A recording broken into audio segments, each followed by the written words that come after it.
नमस्कार आप सभी का हमारे इस यूट्यूब चैनल में एक बार हार्दिक स्वागत है। आज हम बात करेंगे साइकेट्री के चैप्टर नंबर 4 की। ठीक है, आईपीआर इंटरपर्सनल रिलेशनशिप, जिसके अंदर हम बात करेंगे फेजेज ऑफ आईपीआर। ठीक है, और उससे पहले आप सभी को आज राजस्थान दिवस की हार्दिक शुभकामनाएं। और दूसरी, जो डॉक्टर अर्चना शर्मा है, उनकी जो आपने अभी लेटेस्ट न्यूज़ सुनी होगी, तो हम भी इस वक्त से प्रार्थना करते हैं भगवान उन दिव्यांग आत्मा को शांति प्रदान करें। और तो सरकार उसके लिए जो फैसला ले रही है, ठीक है, तो ऐसा नहीं होना चाहिए यार। अगर कोई आदमी इतना काम करता है फिर उसके साथ ऐसा होता है तो निंदनीय है। ठीक है, आप सभी से भी निवेदन है, आप भी उनकी आत्मिक शांति की एक बार प्रार्थना ज़रूर करें। बात हम करें फेजेज ऑफ आईपीआर। आईपीआर की क्या क्या फेजेज होती है। The nurse and the patient related to each other. जो नर्स और पेशेंट होते हैं वो एक दूसरे से आपस में रिलेटेड होते हैं। As they progress through the phase with eventually lead to therapeutic rapports these phases are. मतलब होता है कि जैसे जैसे वे आगे बढ़ते हैं, नर्स और पेशेंट एक दूसरे से इंटर रिलेट होते हैं। ठीक है, अब जैसे जैसे वे आगे बढ़ते हैं तो थेरेपेटिक रेपर्ट्स मतलब क्या होता है, उपचार ये घनिष्ठ व्यवहार बनता है। जैसे जैसे उपचार करते हैं उनके बीच में आपसी घनिष्ठ व्यवहार बनता है। तो वह कैसे बनता है हम उसको समझते हैं। उनकी फेजेज होती है। फर्स्ट फेज है pre interaction phase, orientation phase, working phase और टर्मिनेट फेज। ठीक है, 4 फेज चलती है। फर्स्ट देखते हैं प्री इंट्रैक्शन फेज। क्या होती है pre interaction phase. In this phase the nurse review the information about the patient in medical record and gather data from other caregiver before meeting the patient so that she can be prepared for the face and come about concerns or the issue that may arise during the nurse patient interaction। मतलब क्या होता है pre interaction phase, मतलब होता है simple सी चीज़ है, समझने की ज़्यादा इसमें लोड की ज़रूरत नहीं है। ठीक है, ये फेज़ ये होती है कि जैसे ही मैं बात करूँ, मान लो हम एक एग्जांपल लेते हैं कि रात को 9 बजे से लेकर के सुबह 6 बजे तक किसी एक नर्सिंग स्टाफ ने ड्यूटी की थी। सुबह 6 बजे मान लो जैसे कोई नई एक लेडी नर्सिंग स्टाफ गई। ठीक है, मानते हैं। अब वो जैसे ही गई तो अब हॉस्पिटल में पहुंचते ही सबसे पहले वो नर्सिंग स्टेशन पे जाते हैं और नर्सिंग स्टेशन पे जाते ही रिपोर्ट उठाते हैं कि भाई कौन कौन से रात को पेशेंट एडमिट हुआ।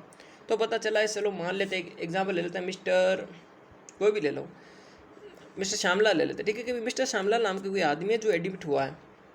ठीक है, अब क्या हुआ, फर्स्ट होता है प्री इंट्रैक्शन फेज, यानी वह अभी तक नर्सिंग स्टाफ उस पेशेंट से मिला नहीं है, पर हाँ उस नर्सिंग स्टाफ ने उस पेशेंट के बारे में जानकारी है वो देख ली। कहाँ से देखी साहब, उसकी मेडिकल रिपोर्ट से देखी। जो नर्सिंग स्टेशन पे फाइल पड़ी रहती है उसको उठाया, उसमें से नाम देखा, एज देखी, क्या बीमारी है वो देखा, कब एडमिट हुआ वो देखा। ठीक है, इस फेज को कहते हैं प्री इंट्रैक्शन फेज। पर हाँ, अभी तक नर्सिंग स्टाफ ने पेशेंट से कोई बातचीत नहीं की, उनके बीच में कोई रिलेशनशिप नहीं बना। ठीक है साहब, इन this phase the nurse review the information about the patient. इसमें क्या करती है नर्स, क्या करती है, रिव्यू करती है, मतलब देखती है इन्फॉर्मेशन अबाउट द पेशेंट की, पेशेंट के बारे में क्या क्या इन्फॉर्मेशन है इन मेडिकल रिकॉर्ड। कब देखा देखेगी, मेडिकल रिकॉर्ड में देखेगी। And gather data from the other care givers, और जो रात को ड्यूटी कर रहा था व्यक्ति, उससे उसके बारे में डाटा लेगी कि रात को उसने क्या क्या हरकतें की, कैसे एडमिट हुआ, कौन एडमिट करवाने आया था, क्या कंडीशन थी, बीपी क्या थी, आपने कौन सी मेडिसिन लगी, सब चीज़ उसने उस केयर गिवर से पूछ ली। बिफोर मीटिंग द पेशेंट, कब, पेशेंट से मिलने से पहले सब चीज़ें पूछ ली। ठीक है, सो देट, ताकि she can be prepared to face about the concerns, इसीलिए पूछी ताकि वो प्रिपेयर हो जाए, to face about the concern और इशू दैट में arise during the nurse patient interaction. उसने इसलिए पूछी ताकि वह पहले से सतर्क हो जाए कि मान लो पेशेंट अगले वाला एग्रेसिव है, ठंडा दिमाग का है, या पागलों जैसे हरकतें कर रहा है, उसके सामना करने के लिए वो पहले से तैयार हो जाए। समझ में आया, वो पूछ लेगी भाई कितने साल का है, क्या है, कुछ ज़्यादा बोलता तो नहीं है, ज़्यादा परेशान तो नहीं करता है, सब कुछ डाटा उसने ले लिया। ठीक है, समझ में आया I think pre interaction phase. अच्छा, एक और चीज़ सुनो, चैप्टर फर्स्ट हमने साइकेट्री का कर लिया, चैप्टर सेकंड कर लिया, चैप्टर थर्ड के अंदर मेंटल स्टेटस एग्जामिनेशन MSCA की क्वेश्चन आएगा, उसको हम चैप्टर नंबर 5 के साथ में इंक्लूड करेंगे, यानी चैप्टर नंबर 3 भी अपना हो गया। चैप्टर 4 है, ये अभी कंप्लीट हो जाएगा, 2 ही क्वेश्चन आएंगे, इससे ज़्यादा नहीं आएंगे। चैप्टर नंबर 5 जिसके अंदर हम ECT, psychotherapy, behaviour therapy, group therapy, milieu therapy और एंटी डिप्रेसेंट और एंटीसाइकोटिक, ये ड्रग करके आज के आज या कल सुबह तक उसको भी कंप्लीट करेंगे। यानी 5 चैप्टर हमने साइकेट्रिक के मान लो कंप्लीट कर लिए। और उसमें से आपको मैं विश्वास दिला देता हूँ आपका 16 नंबर का क्वेश्चन फिक्स बन गया। यानी जितना हमने पढ़ा, अगर 4-4 नंबर के भी क्वेश्चन आते हैं 16 नंबर के आगे। मैंने सारे पेपर देख भी लिए हैं। अगर आप 2019 का पेपर देखोगे तो भी जो हमने मेंटल हेल्थ एक्ट पढ़ा, जो थेरेपेटिक या कम्युनिकेशन पढ़ रहे हैं, ये सब चीज़ें आ चुकी है। तो आप सभी, अगर आपने 2 घंटे अगर हमारे साथ वो बने उन वीडियो में, तो आप 16 नंबर आपने कवर कर लिए। तो ध्यान रखना, साइकेट्रिक एक टफेस्ट सब्जेक्ट है। तो ठीक है, चलो आगे बढ़ते हैं। प्री इंट्रैक्शन फेज समझ में आ गई। नेक्स्ट है ओरिएंटेशन फेज या introductory phase. In this phase begins when the nurse and the patient meet first. ये फेज तब शुरू होती है जब, अब देखो मॉल बन रहा है, अब क्या मॉल बना, नर्सिंग स्टाफ और पेशेंट एक दूसरे के सामने आए। बात समझ में आ रही है कि नहीं आ रही है। At that beginning the relationship neither person is able to pursue the others uniqueness. मतलब होता है अब आए हैं तो आते ही एक दूसरे को देखेंगे, बस, इससे बड़ा क्या होगा। At the beginning the relationship neither person is able to pursue and the others uniqueness. मतलब क्या होता है, अब ना तो बातचीत हुई है, सिर्फ एक दूसरे को देखा, इसलिए कोई भी अभी तक रिलेशनशिप इसमें नहीं बनता है। ठीक है। थर्ड फेज देखो, वर्किंग फेज क्या होता है, इसमें समझते हैं। Working phase is a dynamic at verbal, dynamic मतलब गतिशील होती है, at verbal and non verbal level in therapeutic relationship. अब क्या होगा साहब, वो जो नर्स उस कमरे के अंदर आई है, या तो वो बात करेगी या नहीं करेगी। अगर उसने बात किया तो IPR बना, रिलेशनशिप बना, और अगर बात नहीं किया तो कोई रिलेशनशिप नहीं बना। भाई यही तो होता। अभी तक वो कह रही थी ना, अभी तक वो खड़ी थी गेट के ऊपर, गेट से अंदर आई, पेशेंट को देखा, उस फेज को तो हमने बोल दिया सेकंड फेज है साहब, ओरिएंटेशन फेज है। फाइलें उठा करके भाई नर्सिंग स्टेशन तो इतनी देर जानकारी ली। फर्स्ट फेज में उसने रिपोर्ट में सारी चीज़ें देखी, फिर उसने जो केयर गिवर था पहले रात का जो ड्यूटी करा था उससे जानकारी ली वगैरह, सब कुछ हुआ। सेकंड फेज में क्या, ओरिएंटेशन फेज में वहाँ से उसने फाइलें उठाई, फाइलें उठा करके चल करके उस पेशेंट के रूम नंबर को देखा, रूम नंबर को देखने के बाद वो अंदर आई, अंदर आने के बाद पेशेंट को देखा था, वहाँ पर हमने उस स्टोरी को ख़त्म कर दिया। अब देखने के बाद वो काम करेगी ना भाई, मान लो अगर अब उसको इंजेक्शन लगाना है या ग्लूकोज लगाना है, ड्रिप चेंज करनी है, जो भी काम करना है वो अब काम करेगी। मतलब उस फेज को कहते हैं काम करने वाले को वर्किंग फेज। अब काम करते करते या तो वो पेशेंट से बातचीत करेगी या नहीं करेगी। आगे देखो क्या होता है। To solve their problem during the working phase of therapeutic relationship the nurse take action to meet goals set with patient. The nurse and patient work together. अब क्या होता है, लो साहब बात अच्छी कह दी इसने कहा कि ड्यूरिंग दिस वर्किंग फेज, इस वर्किंग फेज के दौरान नर्स का क्या गोल रहेगा। अब ये तो है नहीं कि वहाँ से वो सोच के आई कि नहीं मैं तो पेशेंट से बातचीत करूँगी। ये तो होता थोड़ी है, ऐसा थोड़ी होता है कि हाँ नहीं मैं तो पेशेंट से बातचीत करूँगा, क्या नाम है, कहाँ रहता है, क्या कुछ, ऐसा कोई नहीं होता। उसका एक ही लक्ष्य होता है कि हाँ मुझे जाना है, और जो जैसे मान लो उसको ड्रिप चेंज करे तो मुझे ड्रिप चेंज करके आना है। तो नर्स का तो गोल यही है कि वो जाएगी और ड्रिप चेंज करके आएगी। अब बात डिपेंड करती है पेशेंट के ऊपर, या तो वो भी चुपचाप बैठा रहे, तो चुपचाप बैठा रहेगा तो कोई उनके बीच में रिलेशनशिप नहीं बनने वाला है। रिलेशनशिप मतलब IPR, इंटरपर्सनल रिलेशनशिप नहीं बनने वाला है। और अगर पेशेंट ने भाई देखो कोई क्वेश्चन पूछ लिया तो नर्स उसका आंसर देगी, तो उस टाइम पे क्या होता है, रिलेशनशिप बनता है। या फिर क्या होता है वर्किंग फेज का। अब पूछा जाए ना अगर आपसे, भाई ये क्वेश्चन भी है, मान लो 1-2 बार कंपटीशन में भी आ रखा कि कौन से फेज में IPR बनता है नर्स पेशेंट के बीच में, तो वर्किंग फेज में बनता है, क्योंकि इसी फेज में वो मिले थे। मतलब अब जब नर्स काम कर रही है तो वो पूछेगी, अगर अब देखो नर्स की भी रिस्पॉन्सिबिलिटी बनती है कि वो पूछे कि साहब आपको रात के बाद कोई पेन वगैरह तो नहीं हुआ, रात के बाद अगर कोई आप में शरीर में कुछ चेंजेस वगैरह, उल्टी वगैरह तो नहीं हुई, या फिर कहीं डिस्कम्फर्ट तो फील नहीं कर रहे हो। अगर नर्स ने पूछा, पेशेंट ने अगर कुछ बोला तो रिलेशनशिप बनेगा। ठीक है भाई, आई थिंक वर्किंग फेज आपको समझ में आ गई। वापस देख लो नहीं समझ में आई तो। Working phase is a dynamic मतलब गतिशील होती है एट वर्बल और नॉन वर्बल लेवल। या तो वो बोलेंगे तो वर्बल लेवल पे, और या फिर नॉन वर्बल, या बिना बोले काम करके नर्स चली जाएगी।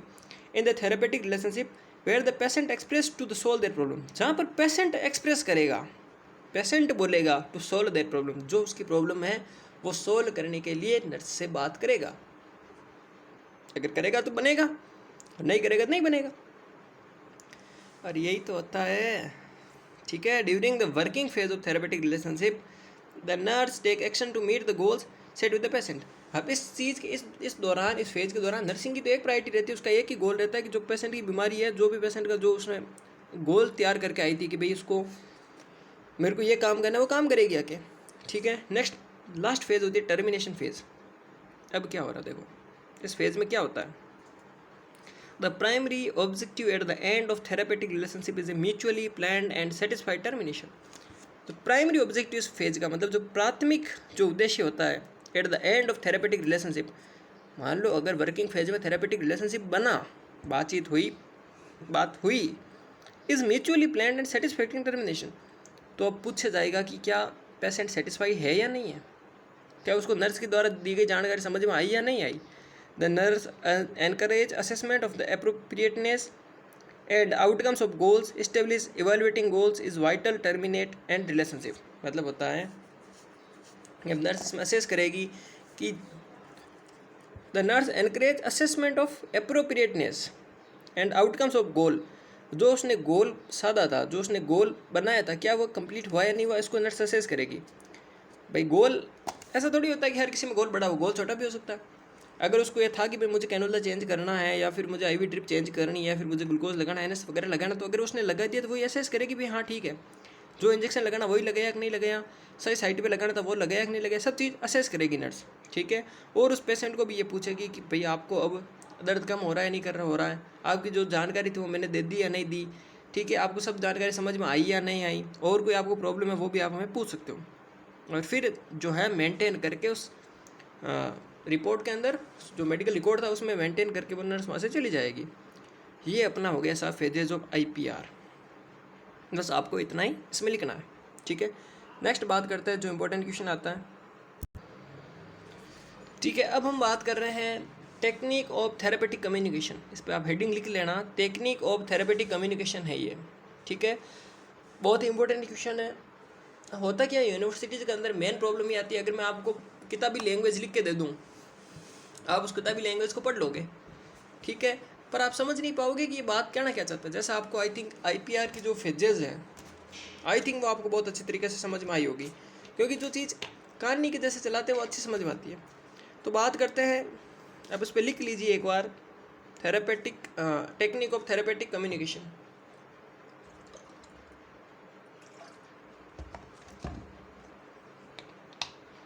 ठीक है, बात है कि थेरेपेटिक कम्युनिकेशन क्या होता है। अगर आपसे पूछ चले डिफाइन थेरेपेटिक कम्युनिकेशन, तो क्या डिफाइन करोगे। थेरेपेटिक का मतलब ध्यान रखना हमेशा होता है उपचार। क्या होता है, उपचार। और कम्युनिकेशन मतलब होता है बातचीत। उपचार के दौरान क्या क्या बातचीत ज़रूरी है, उपचार के दौरान किस प्रकार से बातचीत करनी चाहिए। ठीक है, तो therapeutic communication is the type of communication which are occurring and doing in at the time of treatment in which a patient is communicate with the nurse or the nurse is communicate with the doctor and the patient। ये सब जो अगर बात होती है वो होती है थेरेपेटिक कम्युनिकेशन। ठीक है, अब देखो क्या क्या इसकी टेक्निक है। फर्स्ट बात करते हैं गुड लिसनिंग। गुड लिसनिंग मतलब होता है एक नर्स को हमेशा गुड लिसनर होना चाहिए, मतलब अच्छी तरीके से सुनने वाली होनी चाहिए। पेशेंट की सारी बातों को अच्छी तरीके से एक एक पॉइंट को समझ करके सुनना चाहिए। ऐसा नहीं होना चाहिए पेशेंट बात कुछ कह रहा है, नर्स का ध्यान किधर है। अगर ऐसा होता है तो उस नर्स का जो पेशेंट होता है, उस पेशेंट का जो इमोशंस होते हैं, अगर भाई हम किसी को अपनी कोई स्टोरी कहते हैं और अगर वाला अनदेखा करता है तो हम ये समझ जाते हैं ना भाई इसको हमारी बातों में इंटरेस्ट नहीं है, तो इसको कुछ मत बोलो। तो पेशेंट भी अपनी प्रॉब्लम शेयर नहीं कर पाता अगर उसको पता चला कि जो नर्स है वो मेरी बात सुनने में कोई इंटरेस्टेड नहीं है। ठीक है, हमेशा उसको गुड लिसनर होना चाहिए नर्स को। अगर डॉक्टर ने कुछ सर्जरी का बोला तो भी उसको एक बार में समझ में आ जाना भाई हाँ ये चीज़ बोली है, बार बार नहीं पूछना। अगर ऐसा बार बार प्रोसीजर और बार बार अगर पूछा तो पेशेंट को ये भी लग सकता है कि यार ये इस नर्स को ज़्यादा नॉलेज नहीं है। ठीक है, उसको ये मन में डर भी रह सकता है कि यार मेरा ट्रीटमेंट कर पाएगी या नहीं कर पाएगी। इसलिए हमेशा गुड लिसनर होना चाहिए, एक्टिव लिसनर होना चाहिए, एक्टिव होना चाहिए, एनर्जेटिक होना चाहिए। ठीक है, नेक्स्ट देखो ब्रॉड ओपनिंग। ब्रॉड ओपनिंग मतलब होता है अगर आप पेशेंट को जब भी कोई क्वेश्चन पूछो उसको डायरेक्टली क्वेश्चन मत पूछा करो। डायरेक्टली क्वेश्चन पूछने से कभी वो आंसर नहीं देगा, और जब तक वो आंसर नहीं देगा आपको उसकी प्रॉब्लम समझ में नहीं आएगी। ठीक है। इसीलिए कम्युनिकेशन करते टाइम अपने पास ये ऐसी स्किल होनी चाहिए कि हम उसको डायरेक्ट क्वेश्चन ना पूछ करके इनडायरेक्टली हम उसकी बातें जान लें। जैसे क्या होता है ना, कभी कभी गाँवों के अंदर क्या होता है ना, बड़े औरतें बड़ी इंटेलिजेंट होती है, ठीक है, सामने वाली औरत से जो बात निकालनी होती है ना, तो ऐसी घुमा फिरा के वो बात पूछ लेती है, और सामने वाले को पता ही नहीं चलता साली ये इसलिए आई थी मुझे बात पूछने के लिए, ठीक है। अदरवाइज मत लेना, एक जस्ट ऐसा होता है, ठीक है।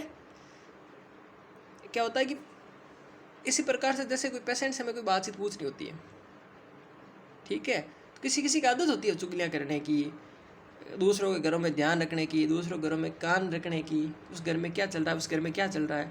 सामने वाले मान लो कि एक भोली औरत है, तो उसको जा के डायरेक्ट क्वेश्चन पूछे तो पता भी चले, डायरेक्ट नहीं, बातों बातों में घुमा फिरा के उसको पहले ऊपर चढ़ाएगी, ऊपर चढ़ाने के बाद में ऊपर चढ़ाएगी मतलब बातों बातों में, ओ हो यू आर द ग्रेटेस्ट, आप जीते तो कोई ना तो काम कर सकता है, ना इतना कोई टैलेंटेड है, फिर बातों बातों में। ऐसे ही आपको पेशेंट के साथ में करना है। आपको भी ये एक हैबिट अपनानी है ब्रॉड ओपनिंग की, जिसमें आपको ओपन एंडेड क्वेश्चन पूछना, नॉट डायरेक्ट क्वेश्चन पूछना, ठीक है। पूछना भाई साहब आपने ये जो है ऑर्गेनिक फॉस्फेट आपने क्यों ली साहब, आपको ऐसे कहाँ जरूरत पड़ी ऑर्गेनिक फॉस्फेट की, तो ऐसा नहीं पूछना, हाँ ऑर्गेनिक फॉस्फेट क्यों पी, बातों बातों में पूछना क्या हुआ था, पहले कब था, क्या था, तेरे क्या फ्रेंड थे, सब कुछ, ठीक है। अब आप समझदार हो, बहुत थर्ड ईयर में आ गए। नेक्स्ट देखो, रीस्टेटिंग और रीफ्रेजिंग मतलब क्या था। ये अगर क्वेश्चन आपने लर्न कर लिया, मैं आपको गारंटी के साथ कहता हूँ 101% 8 नंबर का क्वेश्चन आएगा।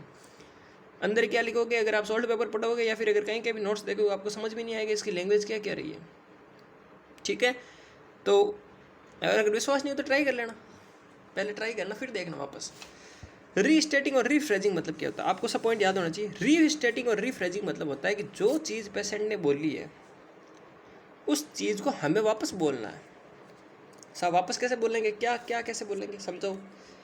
जैसे मान लो हमने पेशेंट को पूछा कि यार ये आपकी जो लिवर में तकलीफ़ कब से आ रही है, या फिर मान लो उसको पूछा हमने हार्ट में तकलीफ़ कब से आ रही है, क्या बात था आपके साथ में, वो बोलेगा यार हुआ कुछ नहीं था, क्या था कि सर्दियों का मौसम चल रहा था, सुबह 4 बजे एकदम मेरे छाती में दर्द हुआ, तो मैंने सोचा यार दर्द कैसे हो रहा है, तो फिर वह जैसे मैंने सोचने के बाद में मैंने कुछ नहीं, मैंने कहा ठीक है झंडू बाम वगैरह लगाई, क्योंकि नॉर्मली यही होता है, झंडू बाम वगैरह लगाई, छाती में काफ़ी मालिश वगैरह की। फिर मुझे लगा यार कहीं गैस वैस बन गया होगा, फिर 5-6 बजे चाय वाय पी मैंने, चाय पीने के बाद यार बहुत ज़्यादा दर्द हुआ, फिर हॉस्पिटल गए, फिर ECG वगैरह निकलवाई। अब वो बातें ऐसी कर रहा है, तो हमें फर्स्ट प्रायोरिटी तो गुड लिसनिंग की हुई है कि साहब हमें तो ध्यान से सुनना ही है क्या कह रहा है वो। दूसरा फिर हमें क्या करना, रीस्टेट करना, वापस पूछना नहीं, वापस उसको बोलना है क्या कि अच्छा तो मतलब अच्छा आप 4 बजे से आपका दर्द हो रहा है ना, अरे तो यार 4 बजे से तो आपको जल्दी जाना चाहिए था। इससे पेशेंट को ऐसा लगेगा कि यार सामने वाला मेरी बात को सुन रहा है। अब हम साइकेट्रिक में पढ़ रहे हैं ये सब चीज़ें, नॉर्मल पेशेंट होता तो ज़्यादा ज़रूरत नहीं थी। साइकेट्रिक पेशेंट को हमें बिलीव दिलाना कि यार नहीं, हम आपको एक पागल की तरह नहीं बल्कि आपको एक नॉर्मल इंसान की तरह ले रहे हैं, हम आपकी सारी बातों को नॉर्मल इंसान की बातें जैसे सुनते हैं वैसे आपकी बातें सुनते हैं, ठीक है। उसको ऐसा दिलाना दिलासा, फिर हम बोलेंगे, फिर वो बोलेगा हाँ साहब यार, अच्छा तो आप रोज़ ही 4 बजे उठते थे क्या, कभी 4 बजे उठे थे क्या, ऐसे ऐसे बातें घुमा घुमा के बातें निकालनी है, ठीक है। तो मतलब पेशेंट की बात को वापस बोल दिया आपने कि अच्छा 4 बजे, अच्छा 4 बजे ऐसा हुआ यूँ, तो यार 4 से आपने लेट कर दिया, तो उसको वाले को लगेगा नहीं यार मेरी बातें सब सुन रहा है, ठीक है। वरना आप अगर हूँ करते रहे तो उसको लगेगा नहीं यार मेरी बात को समझ नहीं पा रहा। नेक्स्ट होता है साइलेंस। साइलेंस मतलब होता है आफ्टर द कम्युनिकेशन, जैसे ही आप दोनों का बातचीत समाप्त हो जाए तो कुछ समय दीजिए सामने वाले पेशेंट को, सामने वाले पर्सन को कुछ समय दीजिए, ताकि वो अगर उसके मन में और भी कुछ है तो वो बताएगा। कभी कभी क्या होता है ना, हम मेन क्वेश्चन पूछते हैं, वो मेन क्वेश्चन बता देता है, जो बातचीत कर लेते हैं, उसके बाद में क्या थोड़ी देर चुप्पी अगर साथ के रखते हैं हम और उसके पास में वैसे ही बैठ जाते हैं, तो वो बोलता है यार आपको पता है मेरे साथ ऐसा भी हुआ था, फिर आप तो अच्छा क्या हुआ था, फिर वो अपनी बात बताता है कि यार एक बार वो हुआ था, ऐसा हुआ था। यानी एक साइलेंस एक ऐसा टाइम होता है दो व्यक्तियों के बीच बातचीत के दौरान, जिसमें या तो नर्स बोलता है या पेशेंट बोलता है। आप सभी मेरे हिसाब से समझदार हो, आप खुद में भी होता होगा ना, जब 2 फ्रेंड्स बातें करते हुए 2-3, अच्छा मान लो 2 जने बातें करते हो, ठीक है, तो 2 बातें करते करते क्या होता है कि कभी कभी अपनी बात पूरी हो जाती है, पर हमें मन में रहता है कि यार मैं इससे और बात करूं, तो जब वो साइलेंस पीरियड होता है तो उस टाइम पे या तो हम बात छेड़ते हैं, अगर सामने वाले को इंटरेस्ट है तो सामने वाला भी बात छेड़ता है, ठीक है। और वरना हमें कुछ और जानकारी चाहिए होती है, थोड़ी देर हम साइलेंस रहते हैं ताकि ठीक है अगला वाला बोले तो बोले, नहीं तो हम वापस नया क्वेश्चन पूछेंगे। अब एग्जांपल देता हूँ चलो आपको मैं, जैसे आपने किसी को मैसेज किया हाय, वापस रिप्लाई आया हेलो, ठीक है, बातचीत करो, मान लो कॉल पे हो, चलो कॉल पे हो, फिर आपने पूछा अच्छा आप भी उसी कॉलेज में पढ़ते हो क्या, मैं भी उसी में हूँ, अच्छा हाँ ठीक है, आपके पास वो नर्सिंग के वो नोट्स हैं क्या, हाँ सब मेरे पास हैं। अब आप इतना ही बोल रहे हो, मतलब आपको कोई ज़्यादा इंटरेस्ट नहीं है कि भाई हाँ मैं आगे कुछ उसको नेक्स्ट क्वेश्चन पूछूं, पर उसको बोलना है तो हम जैसे थोड़ी देर साइलेंस रहते हैं, अगला वाला नेक्स्ट क्वेश्चन पूछता है। और वो भी कैसे आजकल टेक्निक होती है, क्या मैं एक बात पूछ सकती हूँ, एक बात पूछ सकता हूँ, ठीक है, ऐसे कहते हैं साइलेंस पीरियड, ताकि ये नेक्स्ट कन्वर्सेशन को स्टार्ट करने में हेल्प करता है। नेक्स्ट आओ क्लेरिफिकेशन। क्लेरिफिकेशन का मतलब होता है कि जो आपने परसीव किया क्या वो सही है या नहीं है, आपको उसको क्लेरिफाई करना है। जैसे अगर पेशेंट ने आपको कुछ बातें बताई है तो आपको उससे ये बताना है कि मैंने आपकी बात को समझा है, अब गलत समझा है सही समझा, वापस आप रिपीट करोगे बात को। जैसे उसने मैंने आपको बताया, उसने पूरी हिस्ट्री बताई, तो आप फिर वापस बोलोगे अच्छा तो इसका मतलब आपको 4 बजे से दर्द हो रहा था, फिर आप 6 बजे हॉस्पिटल गए, क्या मैं बात सही कह रहा हूँ, उसको पूछ रहा, फिर आपने अच्छा ये ड्रग ली, अच्छा यही आपके साथ हुआ या और भी कुछ हुआ, तो इसका मतलब ये लगेगा उसको कि हाँ नहीं उसने मेरी सारी बात सुनी है, और ये क्लेरिफाई कर देगा कि हाँ भाई जो आपने सोचा वो सही है या नहीं है। या आपने जो परसेप्शन बनाया, परसेप्शन मतलब क्या होता है, उसके खिलाफ आपने जो अपने मन में कोई इमेज बनाई वो सही है या नहीं है, ठीक है। अच्छा तो फिर आप बोलोगे अच्छा इसका मतलब है कि यार आप छाती में आपके इतना दर्द हो रहा था, आप पहले कहीं सिगरेट वगैरह तो नहीं पी रहे थे, मतलब आपके मन में है ऐसा कि आपको लग रहा है वो पेशेंट सिगरेट पी रहा था, तो आपने उसको वापस क्लेरिफाई किया, उसको पूछा, ठीक है। क्लियरिफाई में क्या होगा कि आपके दिमाग में जो भी परसेप्शन आपने उसके प्रति बनाया, अपना ओपिनियन बनाया, जो भी आपने अपना एटीट्यूड बनाया वो सही है या नहीं है, आप उससे पूछोगे। नेक्स्ट होता है शेयरिंग परसेप्शन, मतलब जो आपने परसेप्शन बनाया वो आप उसको शेयर करोगे। नेक्स्ट होता है थीम आइडेंटिफिकेशन। थीम आइडेंटिफिकेशन का मतलब होता है कि हर किसी प्रोग्राम की या हर किसी भी एक बातचीत की एक थीम होती है। जैसे मान लीजिए हम एक किसी अपने फ्रेंड को ऐसा बोलना चाहते हैं कि यार कहीं घूमने चलना है, ठीक है, बातचीत हमें ये करनी है कि घूमने चलना है, तो हम उससे बातचीत में, और हमें ऐसा बताना भी नहीं है कि भाई मैं ऐसा चाहता हूँ कि यार तू मेरे साथ घूमने चल, तो हम उससे क्या करते हैं, पहले पूछते हैं और भाई क्या क्या हाल चाल है, कैसी तैयारी चल रही है, एग्ज़ाम की तैयारी अच्छी चल रही है क्या, यार कितने घंटा पढ़ता है, क्या करता है। अब हमें उसे बोलना है कि यार कल मेरा मन करता है वहाँ पर चलने का, तो अब ऐसे थोड़ी बोलेंगे डायरेक्ट, तो उसे कैसे करते हैं, अब देखना थीम आइडेंटिफिकेशन कैसे समझते हैं। तो फिर हम उसे बोलेंगे यार ठीक है अच्छा एग्ज़ाम चल रहा है, अच्छा कितना पढ़ लिया तूने, तो वो बोल रहा है यार मैं तो अभी साइकेट्री का 1 2 3 4 यूनिट हुए हैं, अच्छा मुझे वो अच्छा वीडियो का लिंक मिल गया, वहाँ से मैं देख रहा हूँ, वहाँ से साथ साथ हम नोट्स बना रहा हूँ, पहले नोट्स बनाए नहीं थे, ठीक है। अच्छा वो बोल रहा अच्छा ठीक यार, पर यार मैं ऐसा सोच रहा हूँ कि जाके एक बार ओसिया में वो माता जी हैं वहाँ पे यार एक बार घूम के आते हैं, मतलब घूमना तो क्या है, ये होता है ना कि एग्ज़ाम से पहले भगवान के दर्शन कर लेना अच्छी बात होती है, वहाँ पे कुछ क्या थोड़ा बहुत प्रसाद वगैरह भी बोल देंगे कर देंगे, ठीक हो गया यार, हाँ यार मेरा खुद का भी विचार था वहाँ पे जाने का, जा नहीं पाया। अब बातों बातों में अगर समझने वाला समझ गया कि आपने उसको कॉल क्यों किया, फिर आप उससे ऐसे ही पूछोगे, बातों बातों में पूछा जाता है कि यार तेरा भी ऐसा कुछ है क्या यार, तू भी ऐसा कुछ सोचता है कि कहीं घूमने जाने का करने का। अगर आपने डायरेक्ट बोला तो वो बोलेगा पागल है क्या, दिमाग खराब है, एग्ज़ाम आ गया सिर पे, तुझे घूमने की पड़ी है। इसे कहते हैं थीम आइडेंटिफिकेशन। अब जो भी पेशेंट बोला आपने आपको समझना है कि उसका मेन मोटो क्या है, ठीक है। कन्वर्सेशन का मेन मोटो क्या, पेशेंट कहना क्या चाहता है। जो भी पेशेंट ने अपनी हिस्ट्री बताई, जो भी हिस्ट्री बताई अपनी, मान लो अगर पेशेंट डिप्रेशन में और उसने खुल करके अपनी सारी बात बताई, तो आपको ये समझना है इसका मेन थीम क्या है, क्यों हुआ उसके साथ ऐसा, ठीक है। नेक्स्ट होता है ह्यूमर। ह्यूमर मतलब होता है थोड़ी बहुत खुशी। जब भी आप किसी पेशेंट से बातचीत करते हैं तो आपके पास ये भी टेक्निक होनी चाहिए कि आप उसमें ह्यूमर डाल सको। जैसे मान लो पेशेंट अगर अपनी बातें कहते बहुत इमोशनल हो गया, बहुत ज़्यादा इमोशनल हो गया, ऐसे नहीं है इमोशनल होते ही आपने ह्यूमर डाल दिया, नहीं, इमोशनल हुआ तो आपको कहना कोई नहीं रहे, तो आजकल विधि का विधान होता रहता है, सबके साथ होता है, ठीक है, दुख किसके जीवन में नहीं आता, सबके साथ होता है। आपने सांत्वना वगैरह दी और उसकी थोड़ी देर बाद में कहते हैं यार अच्छा हाँ मेरे उस फ्रेंड के साथ भी ऐसा हुआ, मतलब आपको ऐसा करना है एक जोक सुनाना, फिर उसको जोक मतलब अगर फ़नी जोक याद आता है तो फ़नी जोक सुनाओ, जैसे भी आप उसके मूड को फ्रेश कर सकते हो, आपको उसको मूड को फ्रेश करना। तो ये भी आपको टेक्निक साथ साथ में आनी चाहिए थ्योरेटिक कम्युनिकेशन को इफेक्ट बनाने में, ठीक है। वरना आधी चीज़ बताएगा फिर वो इमोशनल हो जाएगा, फिर आगे वाली बात आपको बता नहीं पाएगा। ठीक। नेक्स्ट क्वेश्चन है फोकसिंग। फोकसिंग का मतलब होता है जैसे थेरेपेटिक कम्युनिकेशन चलता है, आपको उसकी एक एक बातों पर फोकस करना है, उसके एक एक एटीट्यूड पे, उसकी एक एक हरकतों पर, छोटी छोटी पॉइंट में भी आपको फोकस करना है, ताकि उसको ऐसा लगे कि हाँ आप उसकी बातों को समझ रहे हो, आप उसकी बातों को सुन रहे हो। ठीक है। नेक्स्ट होता है इन्फॉर्मिंग। इन्फॉर्मिंग मतलब होता है आपको उस पेशेंट को बातों बातों में ही नॉलेज भी देना है, साथ साथ में उसके अंदर इनसाइट को डेवलप करना है। मतलब अगर वो पेशेंट समझ पा रहा है तो आपको बताना है, ताकि उसके मन में एक इनसाइट डेवलप हो, एक आशा की किरण उसके अंदर आपको जागृत करनी है। ठीक है। उसको नॉलेज देना है, एजुकेशन देना है। थेरेपेटिक कम्युनिकेशन उसी को कहते हैं। कम्युनिकेशन मतलब जिस चीज़ के बारे में, जिस चीज़ के समाप्त होने के बाद कुछ ना कुछ आपको फीडबैक मिले, उसे कहते हैं कम्युनिकेशन। बात हम क्यों करते हैं? भाई दो व्यक्ति बात करने का मतलब यही तो होता है कि कुछ ना कुछ लक्ष्य बातचीत करने का। अगर आज भारत के प्रधानमंत्री रशिया के प्रधानमंत्री से कम्युनिकेशन करते हैं, बातचीत करते हैं, उसका मेन मोटो है, एक ना एक उसकी थीम है। अब थीम कैसे समझेंगे? रशिया के प्रधानमंत्री समझ जाएंगे कि भाई मोदी जी कहना चाहते हैं युद्ध है, थोड़ा रोक दो। ठीक है, यही मतलब हुआ। अब बातचीत करने का मोटो क्या है? युद्ध रोकने का मोटो है। उसी प्रकार से इन्फॉर्मिंग मतलब क्या होता है? उसमें प्रोवाइड नॉलेज करेंगे, और इनसाइट मतलब अपनी जो कम्युनिकेशन चल रही है, थेरेपेटिक कम्युनिकेशन चल रही है, उसके अंदर हमें कहीं ना कहीं पेशेंट को बातों बातों में एजुकेट भी करना है। ठीक है। हमारे कम्युनिकेशन का एक मोटो होना चाहिए।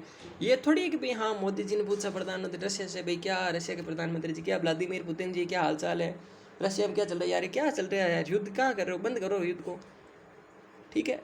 अगर ऐसा नहीं बोले, सिंपली बातचीत करें, अच्छा घर में सब ठीक है, अच्छा क्या हालचाल है, और बाकी की राजधानी में क्या कुछ है, परिवर्तन आ रहा है, कब वापस क्या चुनाव वगैरह का क्या सीन है, तो बातचीत का कुछ ना कुछ मोटो होना चाहिए, तभी बातचीत करते हैं। नेक्स्ट है टच। टच मतलब क्या होता है कि हर किसी थेरेपेटिक कम्युनिकेशन के अंदर टच भी अपनी एक भूमिका निभाता है। टच मतलब आपको पेशेंट का हैंड होल्ड करना है। इससे क्या होगा? पेशेंट को लगेगा हाँ ये मेरे दुख की बात को समझ रहा है, मेरी बात को समझ रहा है, ठीक है, मेरे एक्सप्रेशन को ये समझ रहा है, और ये मेरे साथ खड़ा है।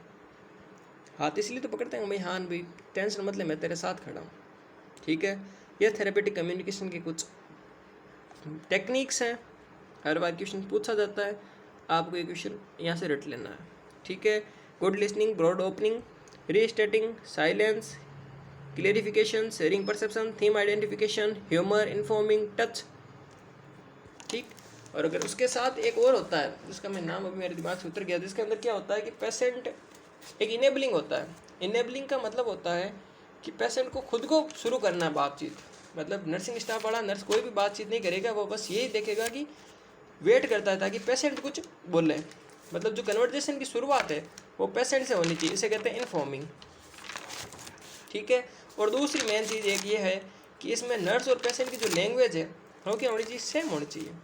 अगर दोनों की लैंग्वेज में अगर अंतर होता है, मान लो नर्स अगर कन्नड़ साइड से है, वो कन्नड़ आता है उसको, और पेशेंट को हिंदी आती है, तो फिर उन दोनों के बीच में बातचीत नहीं हो पाएगी। ठीक है। तो यह भी एक भाग है कि उन दोनों की लैंग्वेज भी क्या होनी चाहिए? सेम होनी चाहिए। ठीक है। चलो इसी के साथ चैप्टर अपना हुआ कंप्लीट। नेक्स्ट बात करेंगे चैप्टर नंबर 5 की। इसमें हम MSc और उसके साथ ACT, behavioural therapy, group therapy, milieu therapy की बात करेंगे। ठीक है। बहुत बहुत धन्यवाद। उसके बाद पीडियाट्रिक के चैप्टर नंबर 2 की हम बात करेंगे। ठीक है। Thanks, have a nice day.